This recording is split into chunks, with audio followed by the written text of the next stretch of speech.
La verdad que fue un cambio muy grande para todos, como bien vos decís, para todos los gobernadores y el jefe de gobierno de la ciudad. En términos institucionales, porque uno, más allá de ser oficialista o oposición con gobiernos anteriores, había como un diálogo más fluido, más institucional, más de encuentro entre los gobernadores, ministros o secretarios, digo, de las distintas áreas. Con este gobierno esa dinámica no se da, sinceramente no se da. Uno puede tener diálogo con alguno en forma particular, pero no hay ese diálogo permanente institucional abierto. Y después un cambio también muy radical en la cuestión económica, ¿no? En el envío de los fondos de coparticipación, todo lo que es el ajuste, el achique que ha hecho este gobierno, ha cambiado también los términos económicos de cómo uno se relacionaba, la paralización total de la obra pública, dejando paralizada obras que en algunos casos algunas provincias podemos hacer, pero en otras no se pueden. La verdad que es un cambio realmente muy profundo y esto no significa una cuestión ideológica, estar o no de acuerdo en términos generales con el gobierno, sino que ha cambiado profundamente esa forma que se venía llevando institucionalmente dentro de la democracia en los últimos años. Por ejemplo, y otros programas más educativos. Nación decidió no enviar más esos fondos y no los envió, como otros programas y otros programas de salud.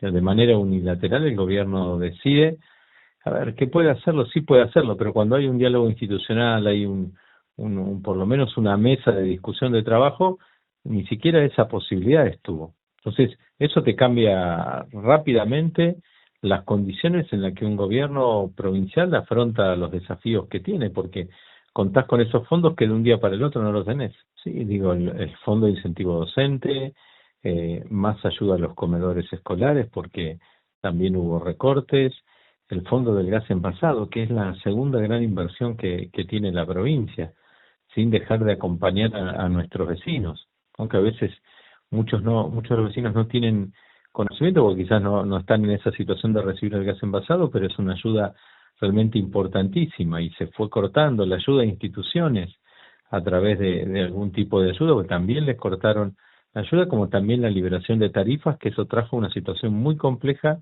para muchas instituciones, muchos comercios y muchos vecinos de la provincia.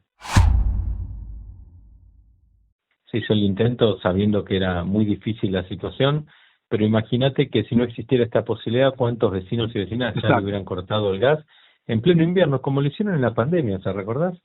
Digo, porque en la pandemia pasó casi exactamente lo mismo, cuando muchos vecinos, muchos fueguinos y fueguinas no podían trabajar, no podían pagar su boleta, le cortaban el gas. 4 o 5 de la mañana, incluso en el amanecer, en pleno invierno, se daba esta situación. Sin embargo, ahora se intentó todo, no solo el gobierno de la provincia, sino los intendentes, distintas cámaras empresariales, ONG, de tratar de frenar esa liberación de tarifa. Que es cierto que había que discutir tarifas, sí, es cierto que vos no podías pagar una boleta de gas menos que una Coca-Cola o lo que pagás por internet, que no es un servicio básico, pero no cómo se dio de esta manera tan compulsiva, tan injusta en muchos casos.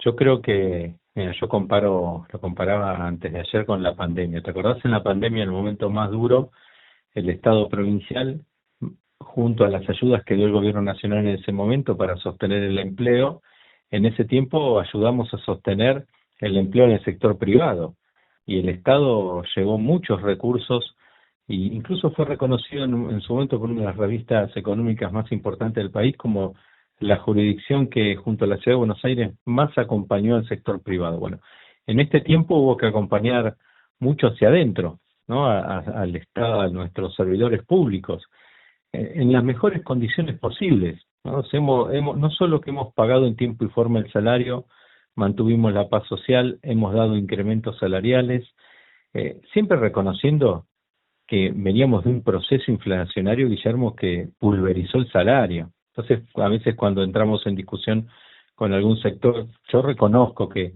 hemos hecho el mejor aumento salarial del país en algún sector, estamos uno de los primeros lugares a nivel salarial, pero también entendiendo que hubo un contexto que pulverizó el salario y que hoy no es suficiente, que tenés alquileres que son extorsivos, que te liquidan gran parte del salario, que las cosas siguen aumentando por más que la inflación sea del 2, del 3, cuando nuestros vecinos y vecinas van al supermercado está mucho más caro y ha caído tremendamente la producción, en la actividad económica. Entonces, digo, no es poco que se haya mantenido cuando en otros lados se han pagado los salarios en cuotas, se han hecho ajustes salariales que nosotros no hemos hecho.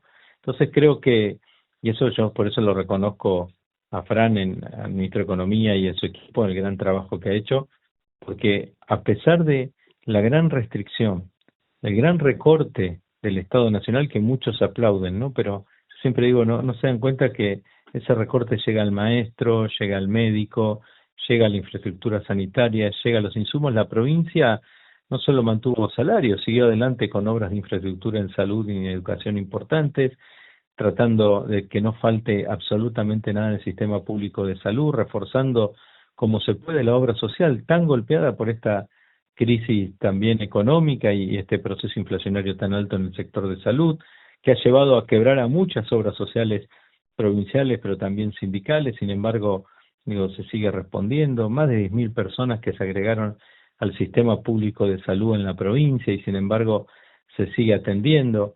Entonces, digo, me parece que en esto yo a veces le digo a algunos dirigentes gremiales, reconozco que no es suficiente en ese contexto, pero también hay que reconocer que el Estado no ha hecho ajustes, que el Estado no dijo lo primero que hago es congelar salarios, bajos salarios. Lo podríamos haber hecho, sí, en un porque el contexto nacional ayudaba. Sin embargo, nuestra política y nuestra mirada es totalmente distinta. Eso, vos lo dijiste cerrando la pregunta. Fue una decisión legítima de la legislatura de Tierra del Fuego, nuestros legisladores de la legislatura anterior, tan válidos, tan legítimos como los actuales, porque fueron elegidos por el pueblo de Tierra del Fuego y 10 legisladores aprobaron la reforma de la Constitución de la provincia. Entonces, yo acá pienso algunas cosas. Primero, que no hay que tener miedo a la discusión de la reforma. Algunos tienen muchísimo miedo, algunos no quieren perder privilegios, pero la verdad es que la discusión hay que darla y el pueblo de Tierra del Fuego tiene que dar la discusión. Después verán, digo, quién se elige, quién no se elige. Segundo, yo respeto la decisión de la justicia porque digo, es una institución de la democracia en nuestra provincia. Hoy está vigente la reforma, esto está claro, lo que está suspendida es la fecha y calculo que va a tener que en los primeros meses tomar una decisión el Superior Tribunal de Justicia de la provincia, así como fue tan rápida la decisión de la cautelar, ¿no? Que nos sorprendió a todos, cuando a veces hay celeridad en la justicia para algunas cuestiones. Bueno, yo calculo que los primeros meses también tendrá que decirse, pero a ver, alguno pícaramente comparaba la provincia, lo que se daba en otras provincias.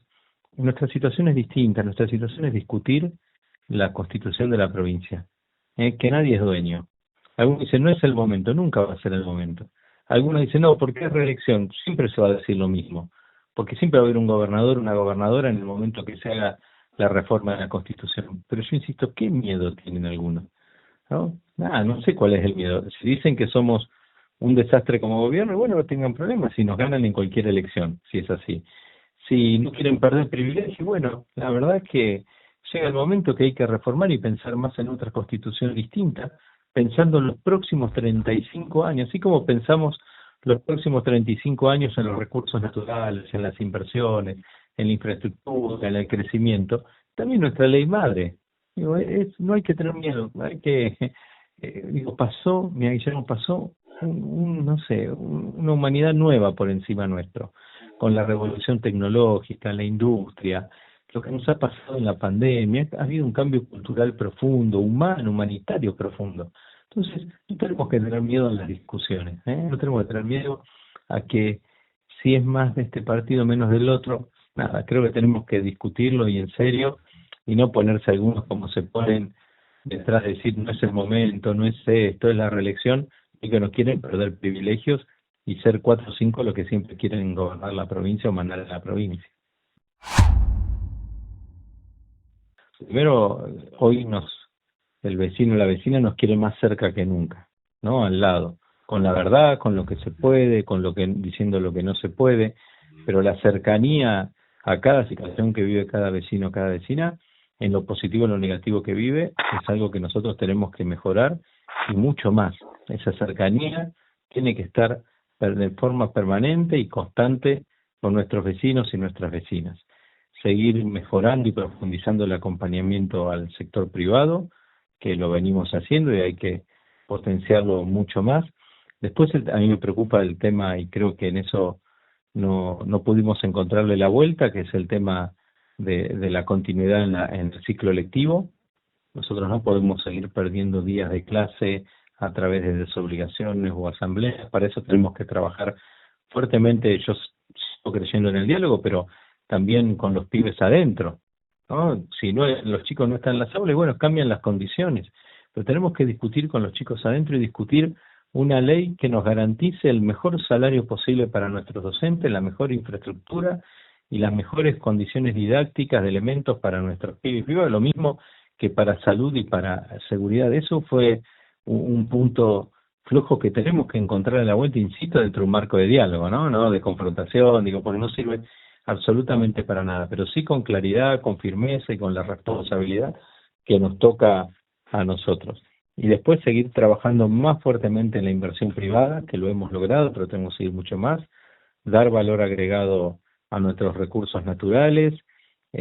No hemos hecho todo lo que teníamos que hacer para que la industria tecnológica dé ese paso salto que necesitamos de empezar a producir otras cuestiones, porque en unos años desaparecen los celulares, desaparecen los televisores, desaparecen los aires acondicionados. Tenemos que trabajar, resolver el problema de energía de Ushuaia, que venimos trabajándolo, que ya se han hecho las órdenes de pago para el arreglo de algunas turbinas, y en estos días sale la orden de pago para el arreglo de la Rolls Royce, que hay una dificultad, pero no es nuestra, sino es de la falta de credibilidad que tiene la Argentina ante algunas empresas globales, pero estamos trabajando en una solución realmente profunda para resolver definitivamente el problema de energía, que insisto, es un problema de muchos años, pero nosotros también nos hacemos cargo la parte que nos toca, donde muchos protestan, pero después y le piden al Estado, algunos, ¿no?, que critican mucho al Estado, pero después le piden al Estado todas las soluciones. Pero el tema de energía Ushuaia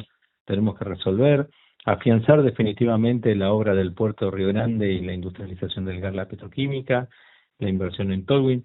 Bueno, son cosas que se han hecho, pero para mí no es suficiente. Tenemos que trabajar con mucha más fuerza desde el gobierno para resolver esos temas. No, yo celebro, digo, las autoridades del Superior Tribunal, es una elección de ellos, un acuerdo interno, pero celebro que haya dos mujeres, es como aire fresco, ¿no? Porque creo que tiene que, hoy sobre todo donde también hay una política nacional en contra, ¿no? De la paridad o de la igualdad. Entonces es un gesto, es un signo muy positivo, muy sano de la justicia de Tierra del Fuego, la incorporación de Victoria Voto al Consejo de la Magistratura es muy positivo también. Son 3 mujeres de 7, 3 mujeres con mucha idoneidad, mucha capacidad, mucha fuerza, con la verdad, con una garra muy grande. Así que yo creo que le va a hacer mucho, pero mucho bien a la vida institucional de Tierra del Fuego. Y después gente de perfil bajo, que es lo que necesitamos también, ¿no? Gente sencilla, trabajadora, perfil bajo, que sume desde el lugar que tiene que sumar, con mucha objetividad, con mucho respeto a la autonomía y a la libertad institucional de cada uno. Así que a mí me parece como hay mucho aire fresco y es muy positivo. Por eso creo que, yo insisto, no hay que tener miedo a renovar, a nada, a repensarnos permanentemente y a dar oportunidades.